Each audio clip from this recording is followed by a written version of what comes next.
സിയന്നയിലെ വിശുദ്ധ ബെർണർഡിൻ 1380 തുടങ്ങി 1444 വരെയായിരുന്നു അദ്ദേഹത്തിൻ്റെ കാലഘട്ടം.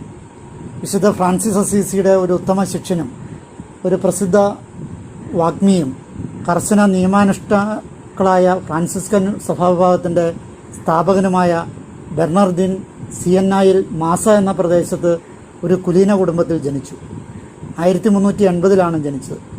3 വയസ്സിൽ അമ്മയും 7 വയസ്സിൽ പിതാവും മരിച്ചു. ഡിയാന എന്ന അമ്മായിയാണ് ബെർണർഡിനെ ദൈവത്തോടും ദൈവമാതാവിനോടുമുള്ള ഭക്തിയിൽ വളർത്തിക്കൊണ്ടുവന്നത്.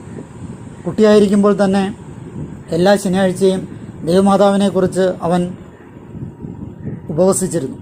ഒരു ഭിക്ഷുവിന് ഒന്നും നൽകാതെ വിടേണ്ടി വന്നപ്പോൾ കുട്ടി അമ്മായിയോട് പറഞ്ഞു, ദൈവത്തെ പ്രതി ഈ സാധു മനുഷ്യന് വല്ലതും നൽകണം, അല്ലെങ്കിൽ ഇന്ന് ഞാൻ ഭക്ഷിക്കുകയില്ല. എനിക്ക്